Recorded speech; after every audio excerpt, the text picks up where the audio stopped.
اگه فقط روزی 2 ساعت وقت بذاری پای اینترنت بشینی، درآمدت میشه ماهی 100 میلیون تومان. اگه به حرفای ما خوب گوش بدی یا سر یه هفته 20 کیلو وزن کم میکنی.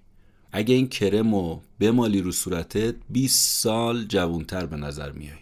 اگه این قرصه رو بخوری رابطه زناشوییت کامل رو به راه میشه. نویسنده این کتاب آقای دارن هاردی میگه تمام وقت همینجوری با این حرفا ما رو به بازی گرفتن، فریبمون دادن. اصلا هیچ فرمول مخفی یا یه نوشداروی سحرآمیز یا یه راه حل سریع برای رسیدن به موفقیت وجود نداره که. آره البته خیلی خوب میشه اگه ما میتونستیم این بسته موفقیت رو بریم از سوپرمارکت محلمون بخریم، ولی حیف که این خریداری نیست.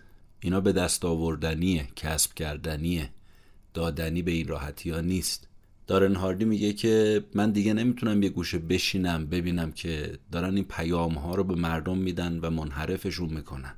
میگه من میخوام شما رو برگردونم و ارجاع بدم به همون اصول اولیه، همون سیستم عاملی که زندگی شما رو داره الان اداره میکنه، یعنی اثر مرکب. اگه دوست دارید بدونید اثر مرکب چیه، پیشنهاد میکنم این اپیزود رو بشنوید.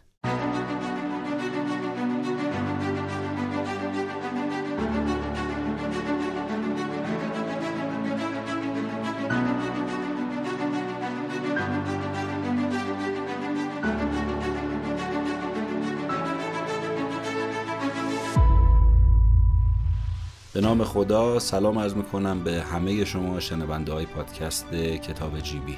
به پادکست کتاب جیبی خیلی خوش اومدید. شما دارید اپیزود 67 رو میشنوید و این اپیزود در آبان ماه 1401 منتشر میشه. من مهدی بهمنی هستم. این بار رفتم سراغ کتاب The Compound Effect یا اثر مرکب که عنوان کاملش اینه: The Compound Effect Jumpstart Your Income, Your Life, Your Success، نوشته آقای دارن هاردی. باید بگم این کتاب پیشنهاد شما شنونده ها بود. قبلا این کتاب رو خونده بودم ولی این دفعه با دقت بیشتری خوندم و دارم برای شما خلاصش رو میگم. ترجمه های خیلی خوبی هم از این کتاب شده. کتاب جزو کتابای پرطرفدار و پر انتشار و پر ترجمه هست. در سایت آمازون 4 و 8 و در گودریز 4 و 6 امتیاز رو آورده. در مقام مقایسه با کتابای آنتونی رابینز و برایان تریسی که به زحمت به 4 میرسه امتیازشون، این کتاب امتیازش خیلی بالاست. در مجموع یکی از مهمترین کتابهای خودیاری هست که سال 2010 منتشر شده و با اینکه الان حدود 10-12 سال از انتشار این کتاب میگذره، همچنان سر زبانها هست و داره دست به دست میگرده و معرفی میشه و ازش استفاده میکنن. اولین ترجمه این کتاب رو هم نشر نگاه نوین منتشر کرده. ترجمه بسیار خوبیه و 40-50 بارم در ایران ترجمه شده این کتاب. قبل از اینکه برم سراغ خلاصه کتاب، اینم بگم که هدف ما در پادکست کتاب جیبی آگاهی بخشی به مردم هست. به نظرم یکی از بهترین کارهایی که میشه تو این دور زمان انجام داد همین خلاصه کتاب گفتن و منتشر کردنه. ممنون و متشکرم هستم از همه کسایی که از ما حمایت میکنن، مخصوصا حمایت معنوی. پادکست ما رو به دیگران معرفی میکنن. اگه دوست داشتید از ما حمایت مالی بکنید که خیلی هم برامون ارزشمند هست، میتونید از لینکی که به عنوان حامی باش در توضیحات اپیزود گذاشتیم این کار رو انجام بدید با هر مقداری که مد نظرتون هست. اگر هم مایل بودید که اسپانسر پادکست کتاب جیبی باشید، ممنون میشیم که به ما خبر بدید. حالا بریم پای حرفای نویسنده این کتاب آقای دارن هاردی بشینیم و ببینیم درباره اثر مرکب به ما چی میخواد بگه.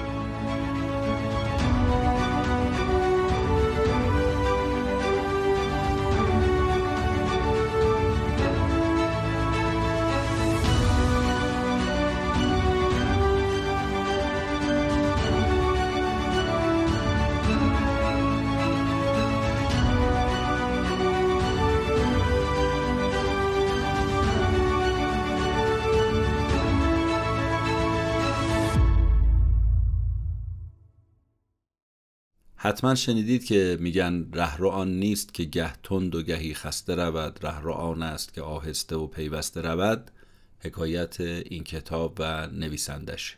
حرف اصلی کتاب حکایت مسابقه لاک‌پشت و خرگوشه که همتون شنیدید که برنده مسابقه لاک‌پشته.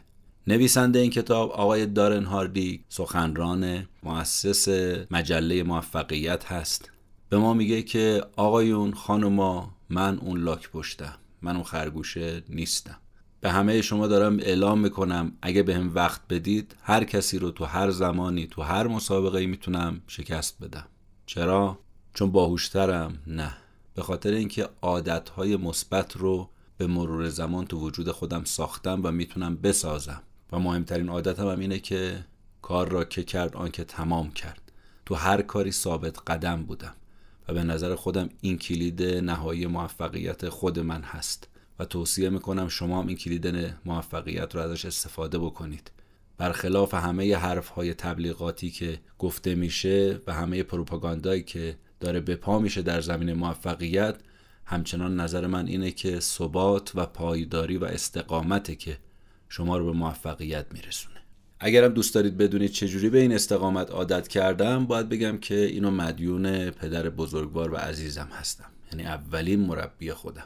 واقعا هم ازش ممنونم. حکایت من حکایت اون بچه 18 ماهه‌ای هست که والدینش تو 18 ماهگی از هم جدا شدن و طلاق گرفتن و پدرم تنهایی منو بزرگ کرد و تیپ پدر مهربون و ملایمم نبود. قبلا خودش مربی راگبی دانشگاه بود و حسابی به من تو این زمینه‌ها سخت میگرفت. هر روز صبح من ساعت 6 از خواب بیدار بودم، نه به خاطر اینکه ساعت زنگ میزد بابام آروم بوس و نوازشم میکرد بیدارم میکرد، نه، صدای وزن زدن بابام کف پارکینگ انقدر بلند بود که تا تو اتاق خوابم میومد و همین باعث میشد از خواب بپرم. انگار من از یه ساختمون 10 طبقه پرت میکردم پایین. ایشون یه تابلو بزرگم رو دیوار پارکینگ نصب کرده بود و همینجور که داشت دنبل میزد بهش خیره میشد. نابرد رنج گنج میسر نمیشود، مزدان گرفت جان برادر که کار کرد. اصلا براش فرق نداشت هوا بارونی، برفی، آفتابی، یه روزم از دست نمیداد. فهرست کارایی هم که من باید انجام میدادم بعد از خواب کاملا برام مشخص بود. از خواب بلند میشیم، علفای هرز باغچه رو میکنی، برگای خشک کف حیاط رو جارو میکنی، جمع میکنی، گاراژ رو تمیز میکنی و خونه رو گردگیری و جارو میکنی، ظرفا رو میشونی. نمرات بالا تو مدرسه از همه مهمتره. هیچ عذر و بهانه‌ای هم بابت نمره کم قبول نیست و اصلا هم حق نداری بگی من مریضم مدرسه نمیرم، مگر اینکه استخون دستت بزنه بیرون. این استخون دست بیرون زدنم واقعا فلسفه بابام بود، به خاطر اینکه فقط در صورتی به بازیکن تیمش اجازه میداد که از زمین خارج بشه که واقعا استخون دستش میزد بیرون. انقدر سختگیری میکرد و همین باعث شد که من آدم تلاشگری بار بیام. فلسفه اصلی زندگی بابام هم این بود که پسر اگر رقیبت باهوشتره، با استعدادتره، با تجربه تره، فقط لازمه که تو 3-4 برابر تلاشتو بیشتر کنی، اینجوری میتونی شکستش بدی. خلاصه حرفش هم تو این زمینه این بود که با تلاش زیاده که میتونی هر مشکلی رو، هر مانعی رو از سر راهت برداری. اگه میخوای که پرتاب آزادو تو مسابقه دست ندی، 1000 تا پرتاب در روز به مدت 1 ماه انجام بده. دیگه تمام پرتاب آزادا اکثرش تو تور هست. و واقعا هم خودش به چیزایی که میگفت عمل میکرد. یه مربی راگبی بود، بعد شد یه فروشنده حرفه‌ای، آخر سرم شرکت خودش رو تأسیس کرد. و تو تربیت ما مثلا اینجوری نبود که با چماق وایسته بالا سرمون رو بگه تکلیف مدرسه رو انجام بده. خودمون میدونستیم باید تکلیفمون رو انجام بدیم، بذاریم جلوش، چون اون وقت بود که میتونستیم بریم بستنی فروشی و پاداشمون رو بگیریم. این رویه پدرم برای من دارن هاردی شد یه سرمشق.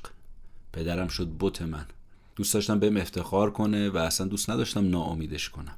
کاری که پدرم با من دارن هاردی کرد این بود که مطمئن شد من به قدرت اثر مرکب باور دارم و دارم بهش عمل میکنم و اصلا با اثر مرکب زندگی میکنم.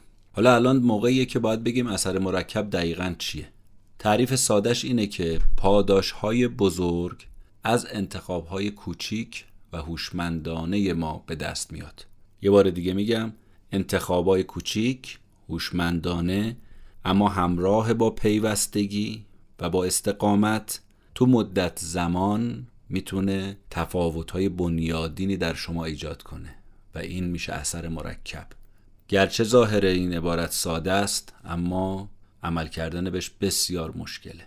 چقدر پیش اومده برای من و شما که روز 8 دویدنمون پا پس کشیدیم، گفتیم بابا ما که هنوز شکم داریم.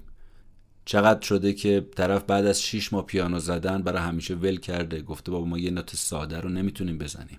در صورتی که باید بدونیم این گامه‌های کوچیک و ساده وقتی زمان بهش میخوره، وقتی با صبر و حوصله و استقامت همراه میشه، کم کم کم کم ما رو از دیگران متمایز و متفاوت میکنه. چند تا مثال دارن هاردی تو این زمینه میزنه، من یه دونه‌شو میگم. میگه 3 تا دوست رو شما در نظر بگیرید، اینا کنار هم بزرگ شدن، تو یه محله زندگی میکنن، 3 تاشون هم ازدواج کردن، وزنشون هم 3 تا تقریبا طبیعیه.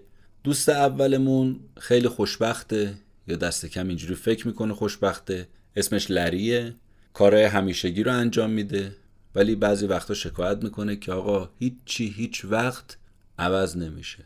دوست دوممون اسکاته، بعضی وقتا تغییرهای کوچیکی رو تو زندگیش میده که به ظاهر بی اهمیت میاد، اما شروع کرده، برنامه داره، هر شب 10 صفحه کتاب میخونه، هر روز تو مسیر رفتنش به سر کار نیم ساعت فایل صوتی آموزشی گوش میده و هدفش اینه که تغییری رو خیلی بی صدا و چراغ خاموش تو زندگیش به وجود بیاره.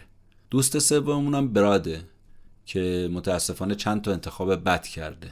یه تلویزیون جدید با LCD بزرگ خریده و گذاشته برای تماشای فیلم.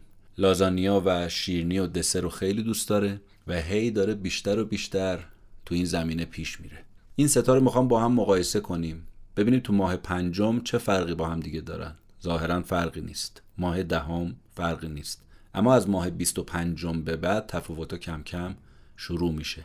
ماه 31 دیگه تکون دهنده است، سونامی اتفاق افتاده. ببینیم وضعیت 3 تاشون چجوریه. اون دوست عزیزمون لری تقریبا همون جایی بود که 2.5 سال پیش بود، جز این که شکایتاش از زندگی داره سر به فلک میذاره. دوست دوممون اسکات بود که همون 10 صفحه کتاب میخوند و اینها. این ترفیع شغلی گرفت، حقوقش هم بیشتر شد، زندگی زناشوییش بهتر شد، اندامش هم موزونه.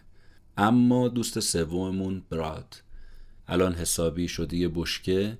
فقط هم این نیست، همینجوری داره عادتهای بدش زیاد میشه و یه اثر موجی ایجاد کرده، مثل یه گردابی شده داره اینو تو خودش هضم میکنه. عادت کرده به خوردن غذای چرب و چیلی و با شیرینی، انگار زندگیش داره میگذره. همین غذای اضافی در روز و در شب باعث شده بدخواب بشه، صبح با خستگی از خواب بیدار میشه، بد اخلاق شده، کمخوابی و کجخلقی تو شغلش هم اثر گذاشته، بازخوردای رئیسش هم دائما شده منفی. تو خونم که خب وضع بدتر از محل کاره. دیگه حوصله پیاده روی و خوشگذرونی با همسرش اونور اینور بره نداره، به گلایه‌های همسرش توجه نمیکنه و فقط اونو مقصر مشکلات میدونه. خب چی باعث این اتفاق در این آدم شد؟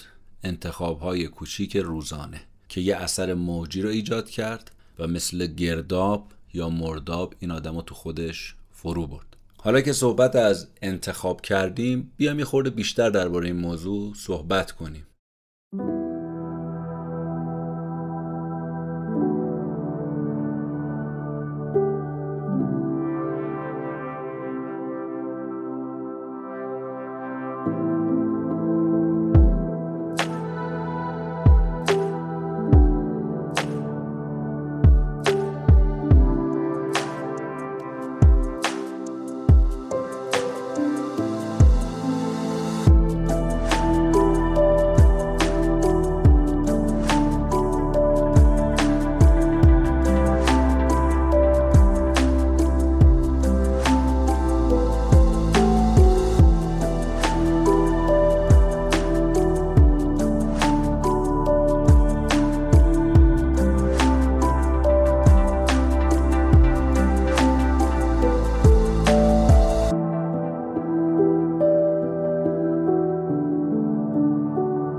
ببینیم که انتخاب واقعا تو پیروزی و شکست ما چقدر تأثیر داره.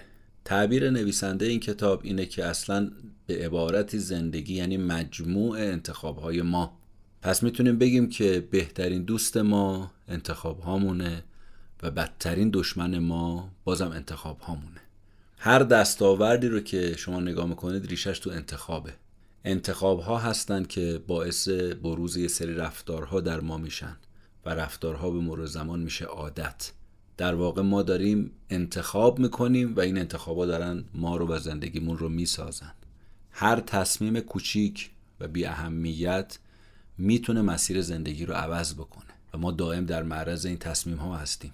اینکه دانشگاه بریم یا نه، با کی ازدواج کنیم، تو شایعه سازی شرکت کنیم نکنیم، بگیم دوستت دارم ندارم، همه اینها رو زندگی ما و اثر مرکب زندگی ما تأثیر گذاره. ممکنه فکر کنیم که بزرگترین مشکل ما اینه که انتخابای بدی میکنیم، ولی واقعا اینجوری نیست.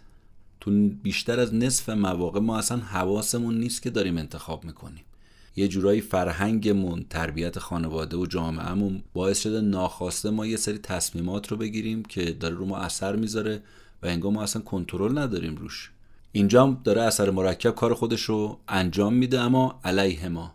مثل اون موقعی که داریم یه قوطی نوشابه سر میکشیم یا یه بسته چیپس میخوریم، یه دفعه یادمون میاد نباید این کارو میکردیم، برای سلامتیمون ضرر داره. 2 ساعت پای فیلم و سریال میشینیم، بعد میگیم نشد یه کتاب بخونم. بدون دلیل موجه به خانوادهمون دروغ میگیم، در صورتی که میتونستیم راستشو بگیم به هیچ جایی هم بر نمیخورد. چی میخوام بگم؟ میخوام بگم وقتی حواسمون نبود، ناآگاهانه انتخاب کردیم، دیگه نمیتونیم راحت اون رفتار رو بذاریم کنار، اون عادت رو عوضش بکنیم. پس بیایم انتخاب آگاهانه بکنیم.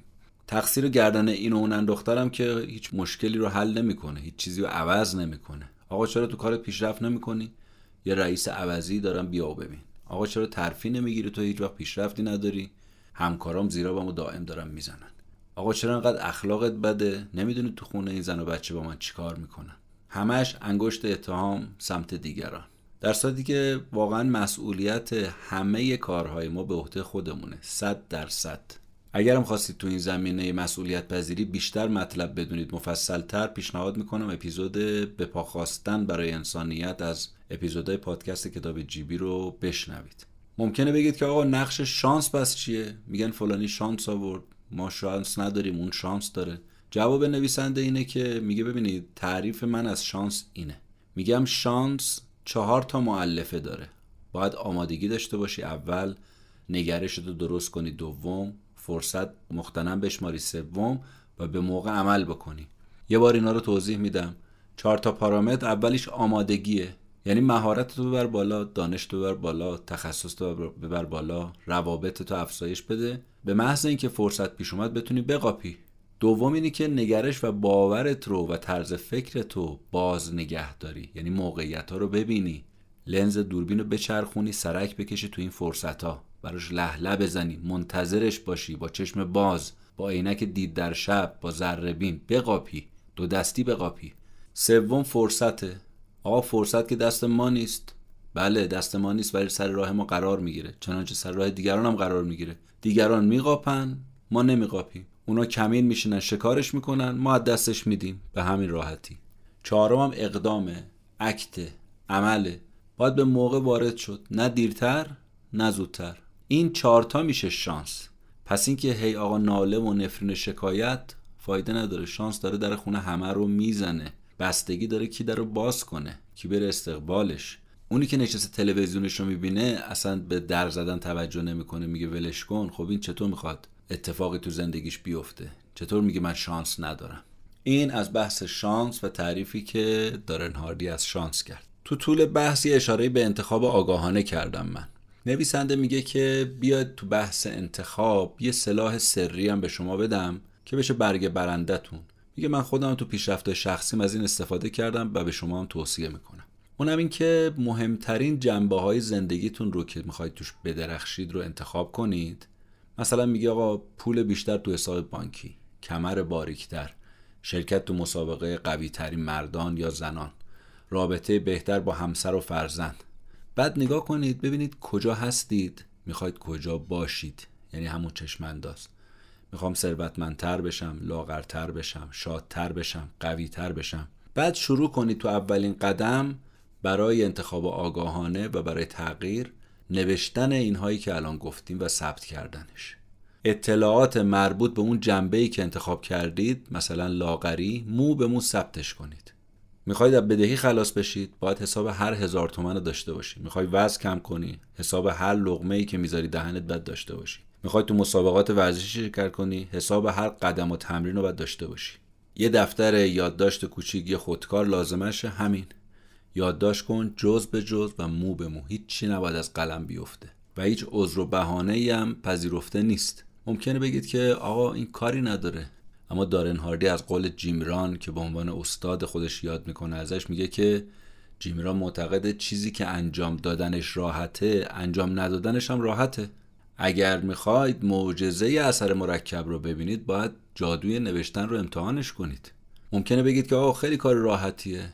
به این راحتی هم نیست. یه روز شروع میکنه چیزایی که خوردی جز به جز از اول روز تا آخر شبو مینویسی، روز دوم خسته میشی میذاری کنار.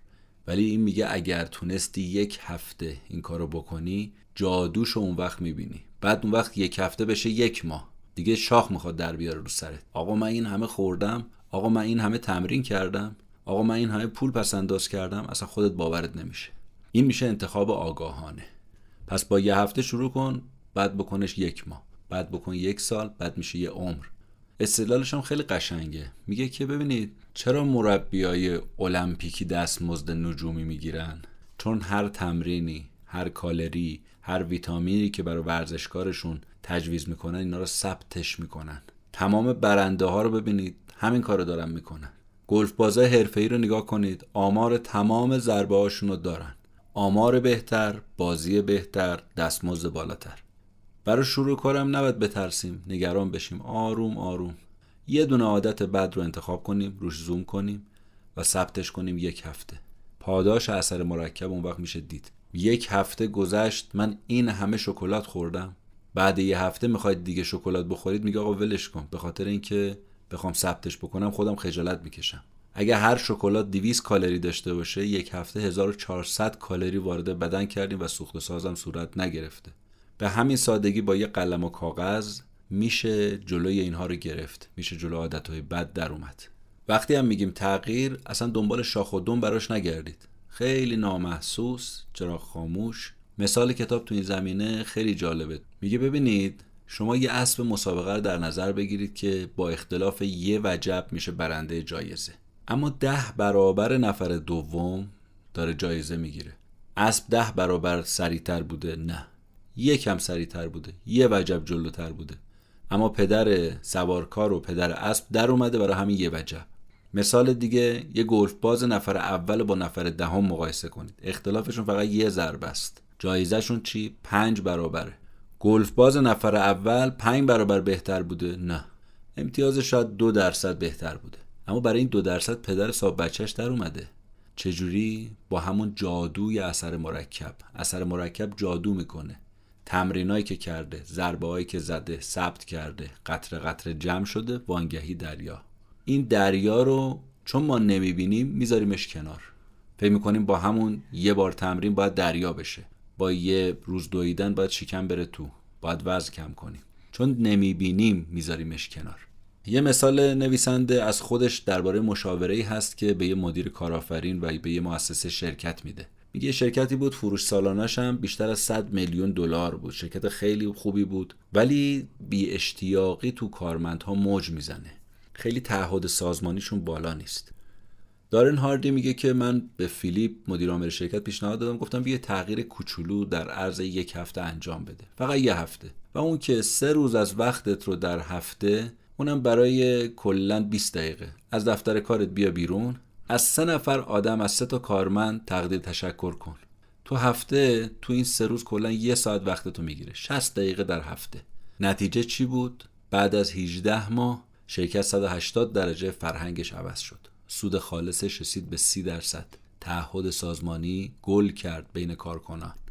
تا الان نتیجه بحث چی شد؟ این که زندگی ما محصول انتخاب‌های لحظه به لحظه ما هست. از اینجا به بعد میخوام یه خورده بیشتر درباره عادت‌ها صحبت کنیم و حرفای نویسنده رو درباره عادت بدونیم، ببینیم که عادت‌ها چگونه در ما ساخته میشن و راه درست کردن عادت‌هامون چی هست.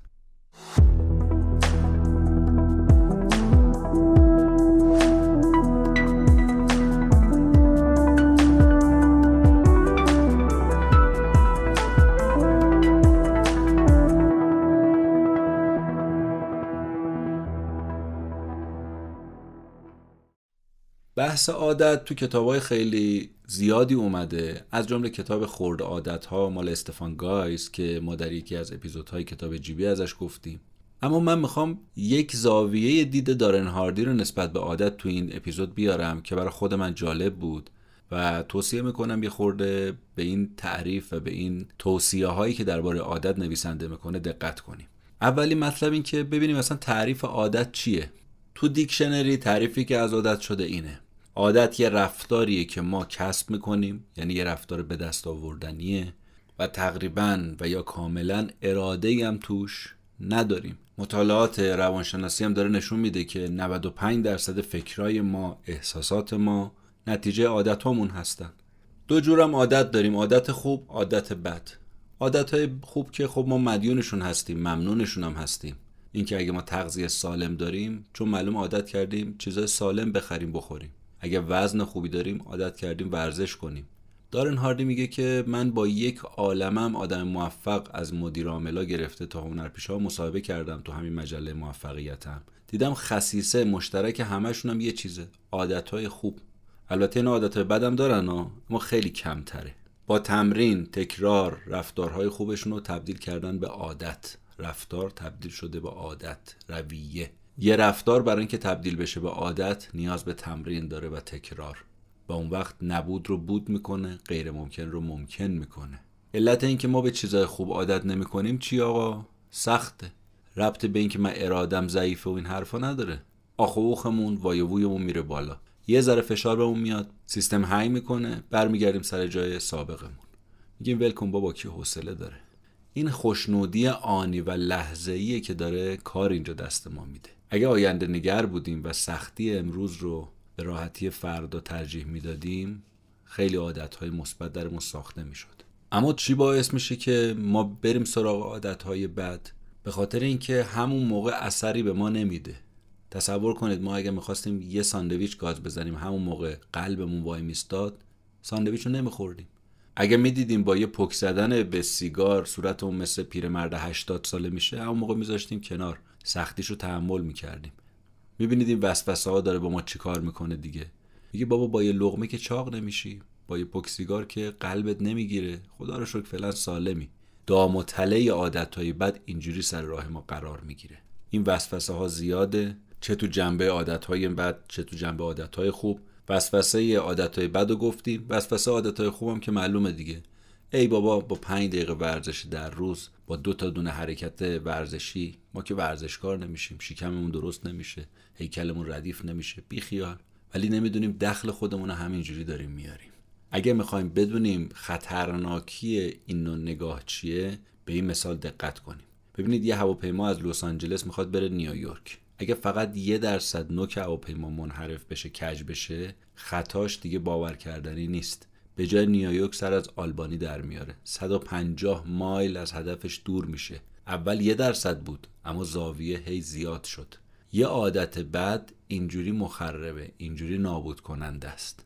عادت بد تا نهاله میشه کندش، قطرش زیاد نیست، سخت نیست کندنش، اما بشه یه درخت صنوبر دیگه نمیشه از جا کندش، هرچی هم زور بزنی فایده ای نداره. خب آقا یه سوال مهم، حالا شما که درد گفتی درمانش هم بگو، از کجا شروع کنیم عادتهای خوب بسازیم، ریشه عادتهای بد رو بزنیم؟ دارن هاردی میگه یه دلیل خوب یا یه چرای خوب برای کارات پیدا کن. این تو رو هل میده، با هیجان میندازد تو اون عادت، یا باعث میشه اون عادت رو بذاری کنار. برو سراغ کشف چرا. نیروی چرا خیلی قویه، باعث میشه سختی‌ها رو تحمل کنی. یه مثال جالب میزنه کتاب، میگه بهتون بگن آقا ما $100 بهت میدیم، یه $100 بهت میدیم، از این پشت بوم ساختمون 10 طبقه برو اون یکی پشت بوم به وسیله یه تیکه تخته‌ای که 0.5 متر عرضشه 10 متر طولشه. فکر نکرده میگیم عمرن. $100 که هیچی، $1000 هم بدی نمیرم. اما همین شمایی که قبول نکردی، به محض اینکه ببینی تو پشت بوم دیگه‌ای بچه داره تو آتیش میسوزه یا ممکنه از پشت بوم بیفته پایین، خدای نکرده، اصلا دیگه فکر نمی‌کنی که تخته ارزش 0.5 متر، طولش 10 متر، از اون بالا بیفتی عین گوش کوبیده میشی، اصلا هیچی برات مهم نیست، با سر میری. آقا خطر و ریسک تو هر دوتا بود، چی شد پس؟ چرای شما عوض شد. یه دلیل بزرگی داشتی برای نجات بچت و همین محرکت شد. و اتفاقا دلیل‌های غیر مادی رو باید بیشتر دنبالش بگردیم، چون انگیزاننده تره. مثل عشق، مثل محبت، مثل خدمت. اینا عمیق‌ترن. مثالش مثل مولتی میلیاردریه که حاضر نیست $1 هم به کسی بده. بچه‌شو گروگان میگیرن، میگه آقا تمام داراییمو میدم ولی بچه‌مو برگردون. اینجا عشق فراتر از پول داره عمل میکنه. پس بیایم دقت کنیم که نظام ارزش هامون با رفتارهامون همخونی داشته باشه، وگرنه استرس ایجاد میکنه. اگر دروغ بدم میاد، رفیق فابریکم دروغگو باشه، یعنی تضاد. اگه من سیستم ارزش ها و نظام ارزش ها مشخص باشه، هر تصمیمی که میخوام بگیرم راحت تره. نگاه میکنم این تصمیم با ارزش ها سازگاره، انجامش میدم. سازگار نیست، بدون تردید، بدون فکر میذارمش کنار. پس چرای اخلاقی و ارزشی اگه داشته باشیم خیلی عالیه. این به ما انگیزه میده. آقا ممکنه یه سری از انگیزه ها خشم و عصبانیت و اینا باشه. نویسنده میگه اینم اشکال نداره، البته تا موقعی که به کسی ضرری نمیخوایم بزنیم، ولی همینم انگیزاننده است، بلند کننده است، هیجان آورنده است. مثلا آنتونی هاپکینز، بازیگر معروف، میگه همین خشمش از دوران کودکی که بهش بی‌توجهی میکردن تو مدرسه، تو جامعه، همین کشوندش تو عرصه بازیگری، باعث شد خودش رو به خودش ثابت کنه، به دیگران ثابت کنه، خشمش هم فروکش کرد، ولی انگیزه شد، چرا شد براش. خب حالا که چرا داریم، انگیزه داریم، هیجان داریم، چشم اندازم میخوایم دیگه. قرار حالا کجا بری؟ تو اپیزود مثبت فکر کن من مفصل درباره چشم انداز صحبت کردم، اما دارن هاردی تو این کتاب میگه که باید ما چشمامون رو بشوریم، جور دیگر ببینیم. باید لنز دوربینمون رو تمیزتر کنیم و تیزتر کنیم. باید متمرکز بشیم.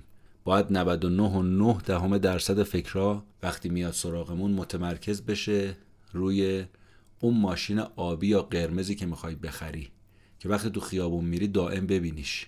همون حرفی که خانم هنریت کلاست کتاب بنویس تا اتفاق بیفتد تو اپیزود اول ما که خلاصش رو تو کتاب جیبی گفتیم مطرح میکنه. تا موقعی که ماشین رو نخریدی اصلا نمیبینی این ماشین رو. ماشین قرمز یا موتور آبی میخری، همه جا اینا هست. آقا اینا قبلا هم بود اما ما ندیدیم. پس بگو تو میخوای به چه آدمی تبدیل بشی، تو من بگم چه کارهایی رو باید انجام بدی. نویسنده از خودش مثال میزنه، میگه من دنبال یه همسری میگشتم با 40 صفحه خصوصیات که نوشته بودم. بعد یه دفعه به خودم گفتم آقا تو همینایی که نوشتی هستی که میخوای اون طرف باشه. شروع کردم به ساختن خودم و خودمو تبدیل کردم به یه آدم خواستنی که اونم منو انتخاب کنه و همینم شد. بنابراین میگه من به نظر خودم فرمول زندگیم رو اینجوری تعبیه کردم که دنبال یه هدفی اگر هستم، هدف من مساویه با انتخابهای من، به علاوه رفتارهای من، به علاوه عادتهای من، به علاوه زمان من هست، یا همون مرکب شدن هست. پس هدف مساویه با انتخاب، به علاوه رفتار، به علاوه عادت، به علاوه زمان. تا تو بحث عادت هستیم این مثال عینی رو هم از دارن هاردی باز بشنویم. میگه من یه مدیر عامل شرکتی بود، بهش مشاوره میدادم برای اینکه بهره‌وری شرکتش بره بالا. ازش خواستم که آقا شروع کن، یه هفته هر کاری میکنی ثبت کن، هر کاریا. بعد آورد بعد یه هفته دیدم آقا این روزی 4 ساعت میشینه اخبار گوش میده، اخبار میبینه، اخبار میخونه. عادت هم کرده، اصلا حواسش هم نیست. گفتم آقا این 4 ساعت رو باید بکنی 20 دقیقه فقط اخبار ضروری و مهم. انقدر فکرش آروم شد، بهره‌وری شرکت رفت بالا. و ببینید این عادت‌ها چقدر مویرگی داره تو ما رسوخ میکنه و تزریق میشه و حواسمون نیست. ما فکر میکنیم از عادت‌های بدمون خبر داریم، نداریم. عادت‌ها به ما راست دارن میگن، دروغ هم نمیگن، دارن خود ما رو نشون میدن، ولی حواسمون بهشون نیست. اگه یکی بگه آقا من آدم تمیزیم، ناخوناش بلند، چرک گرفته، شما باور میکنید؟ اگه کسی بگه اولویت من کتاب خوندنه اما دائم پای پلی استیشنه، خب شما باور میکنید؟ نه. داره کالاف بازی میکنه، شما باور میکنید؟ جی تی آی داره بازی میکنه، شما باور میکنید؟ نه. حرفای کتاب برای خود من خیلی جالب بود، ولو اینکه من چندین کتاب درباره این موضوعاتی که بخش بخش و کتاب مطرح میشه خونده بودم و برخشم خلاصه کرده بودم، اما در مجموع وقتی این حرفا کنار هم قرار میگرفت برای خود من یه کلکسیون جالب و قشنگی بود. امیدوارم که تو ادامه با روش‌هایی که ایشون ارائه میکنه در مورد اینکه چجوری عادت‌های خوب بسازیم، چجوری عادت‌های بد رو کنار بذاریم، با من همراهی بکنید.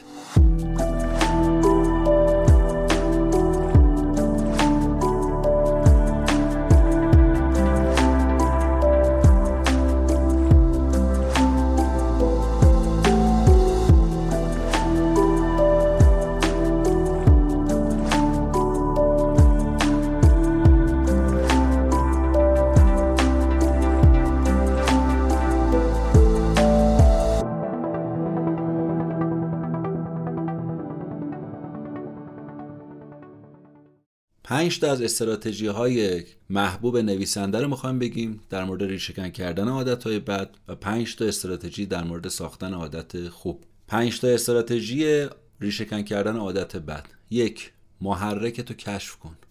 چی تحریکت میکنه بری سراغ این عادت؟ برای این 4 تا سوال از خودت بپرس. چه کسی باعث میشه بری سراغ این عادت؟ چه کسیه که تو رو وادار به پرخوری میکنه، تشویقت میکنه، تحریکت میکنه؟ چه چیزیه که باعث پرخوری تو میشه؟ کدوم یک از خوردنیاست؟ چه وقتی بیشتر پرخوری میکنی؟ چه ساعتی از روز؟ چه جایی بیشتر پرخوری میکنی؟ پس چه کسی؟ چه چیزی؟ چه وقتی؟ چه جایی؟ در مورد هر عادت بدی این 4 تا سوال از خودمون بپرسیم، محرکمون رو کشف کنیم. دوم، خونه رو از هر چه که مظاهر عادت بده پاکسازی کنیم. مثلا سیگاری هیچ مظاهر از زیردستی و یعنی جاسیگاری و نمیدونم فندک و اینا هیچی نباید باشه دور و برش. جایی که سیگاریا هستن نباید بره، جایی که دود و دم نباید شرکت کنه.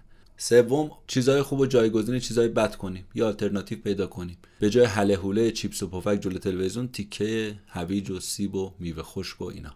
چهارم، آهسته آروم. قهوه میخواین ترک کنیم، یه خورده چای اول بذار کنارش، بعد کم کم چای سبز اضافه کن، کم کم قهوه رو بذار کنار. پنجم، یه جاهایی اگه اهل یهویی هستی یهویی بذار کنار. بعضی آروم آروم ترک میکنن، یه سری هم یهویی. نگاه کن به خودت ببین کدومش هستی. حالا بریم سراغ 5 تا استراتژی برای عادت‌های خوب، برای ساختن عادت‌های خوب. اولش آمادگی. یعنی آقا باشگاه می‌خوای بری، حتی الامکان نزدیک خونت باشه، دور باشه، هفته اول میری، هفته دوم میبری. هله هوله می‌خوای بذاری کنار، آجیل باید دم و دستت باشه. دومی استراتژی این که اضافه کن، کم نکن. شکلات رو میخوای بذاری کنار، کنارش انجیر و آلو، مخصوصا آلو شهمیرزاد که ما اهل شهمیرزادیم از طرف آبا اجدادی، آلو بذار، انجیر بذار، چارمغز بذار. سوم، کاری که میخوای بکنی رو به همه اعلام کن، اعلام عمومی، رسانه‌ای. انگار یه مقام دولتی میخواد قسم بخوره که به قولهاش تو کمپین انتخاباتی که داره برگزار میکنه میخواد به قولاش عمل کنه. اینجوری به دوستت، به همسایت، خانواده‌ات. چهارم، یه همراه تو این مسیر برای خود پیدا کن. با همدیگه اون عادت بد بذارید کنار، به همدیگه قول بدین، با همدیگه گفتگو کنید. پنجم، جشن بگیرید برای خودتون، یه ماساژ برای خودتون رزرو کنید، یه رستوران برای غذا خوردن برید. یه نیروی رو هم دارن هاردی برای کمک تو این زمینه به ما معرفی میکنه که اسمش تکانه یا تکانش. اعتقادش هم اینه که یکی از قدرتمندترین و مرموزترین نیروهاست. چرا؟ تو فیزیک دبیرستان یه قانونی بود، قانون اول نیوتن، به نام قانون اینرسی مشهور بود. چی میگو اجسام ساکن تمایل دارن ساکن باشن مگر اینکه یه نیروی خارجی بهشون وارد بشه. ماشین وایستاده تکون نمیخوره، یکی از پشت میزنه اینو به حرکت وامی داره، میفته تو سرازیر، دیگه نمیشه نگرش داشت، هیچ کس هم پشتش نشسته. برعکس، اجسام متحرک تمایل دارن حرکتشون ادامه بدن مگر یه چیزی مانعشون بشه. خب چه ربطی به ما داره؟ میگه ما حکم همون اجسام ساکن رو داریم، یه نیروی خارجی باید ما رو تکونمون بده. تکون که بخوریم رو دور بیفتیم دیگه تمومه، بچرخ تا بچرخیم، مثل چرخ و فلک. اولش باید حسابی هول بدی، دور که بیفتن دیگه نمیشه نگرش داشت. هر کاری اولش سخته، همون قدم اوله. دیدید چقدر این تکرار میکنیم، ما معروف هم هست، میگه اون قدم اوله از همه سخت‌تره اما بعدش راحته. پس این میشه تکانه یا تکانش که البته درست‌ترش همون تکانه هست در ترجمه. و این معلوم میشه که موفقیت یه شبه به دست نمیاد. اگه دنبال یه شبه موفق شدن هستی، زهی خیال باطل. پدر طرف در اومده این چرخ و فلک رو تکون داده تا راه بیفته، ولی وقتی راه افتاد دیگه راه افتاده. مثال اپل رو میزنه، میگه ببینید سال 2001 اپل آیپد رو عرضه کرد به بازار. سال قبلش 30% اونا سود داشتن، اما سالی که عرضه کرد آیپد رو منفی 33% نرخ سودشون بود، یعنی کاهش پیدا کرده بود، منفی شده بود. سال بعد بازم منفی 2% باز منفی. اما سال 2003 یه دفعه نرخ رشد شد 18%. 2005 چرخ و فلک دور افتاد شد 68%. میبینید دیگه، تکانه رو میبینید. وقتی میگه قویه به خاطر اینه. گوگل رو نگاه کنید شما، اول یه موتور جستجوگر کوچیکه، همین که راه میفته تو دور میفته 60% سهام بازار جستجوی اینترنتی رو در اختیار میگیره. یوتیوب رو ببینید، 2005 تأسیس میشه، اولش یه وبسایت پربازدیدی نیست، اما الان مالک 60% سهم بازار اشتراک ویدیو هست. وجه اشتراک همه اینا چیه؟ تکانه ایجاد کردن. یعنی هر چی زور داشتن زدن، چرخ و فلک رو راه انداختن، الان دارن سوارش میشن میتازن. یه شتاب دهنده دیگه ای هم که پیشنهاد میکنه به ما نویسنده اینه که میگه همیشه سعی کنید کاری که عرضه میکنید رو به دیگران صدش رو عرضه کنید و طرف رو سورپرایزش کنید. اینجوری گردونتون راحت تر میگرده، تبلیغات براتون بیشتر میشه. خود نویسنده میگه که از دوستان به من گفت من یه مصاحبه کاری دارم، بهم گفتن راه دوره ما غیر حضوری باید مصاحبه میکنیم، منم قبول کردم. دارن هاردی میگه من برگشتم بهش گفتم آقا بلند شو برو اونجا حضوری مصاحبه کن، مگه کارو نمیخوای؟ این یعنی چی؟ یعنی تو 100 براشون رو کردی. میگن آقا این چقدر براش کار مهمه، حضوری اومده مصاحبه بده. به هر حال سفارش اینه که آقا از حد انتظارت برو بالاتر، عادی نباش و معمولی نباش. و میگه من خودم یه آدم معمولی نمیتونم باشم، دائم دارم ساز مخالف میزنم، ولی برای من انگیزاننده است، برای من تکان دهنده است، تکانه برای من ایجاد میکنه. و البته با حساب و کتاب و قانون، نه بی قاعده. اشکالی هم نداره آدم عادی باشه، اما میگه غیر عادی بودن هیجانش بیشتره. مثلا همه میرن یه رستوران، خب تو هم میری، همه یه نوشیدنی میخورن تو هم میخوری، چه فرقی داره؟ هیجان نداره.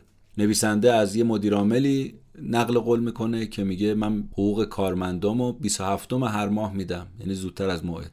گفتم آقا چرا؟ گفت به خاطر اینکه این پوله که باید بدم، این همون پوله، اما غافلگیری که میکنم اینها رو قیمت نداره و این راز موفقیت منه. اونا با جون و دل برای من کار میکنن. دارن هاردی میگه میدونی چرا من اینقدر استیو جابز رو تحسین میکنم؟ چون تو محصولاتش همیشه فراتر از اون چه که مشتری میخواد بهش عرضه میکنه. از قول رابرت اسکالر نویسنده این نقل قول جسارتگونه رو بیان میکنه که گفته من هیچ ایده ای رو با ارزش نمیدونم اگر با وای شروع نشه. یعنی همه نگن واو عجب چیزی بود. میگه من فلسفه زندگیم رو اصلا رو همین بنا ساختم. بنابراین حرف آخر رو اگر بخوایم بگیم این حرف نویسنده است. برای اینکه فوق‌العاده باشی فقط یکم تلاش بیشتر لازمه.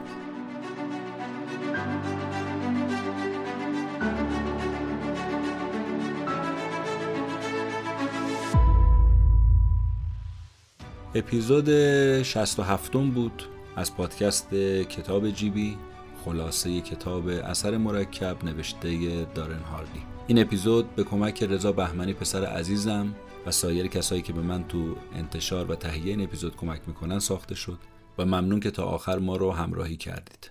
اگر دوست داشتید از ما حمایت مالی انجام بدید، لینک حامی باش در توضیحات اپیزود هست، ممنونتون میشه این کارو بکنید. و اگر خواستید از ما به عنوان اسپانسر حمایت بکنید میتونید به ما خبر بدید. امیدوارم که همیشه ایام براتون به کام باشه. روزگار بر همتون خوش و خدا نگهدارتون.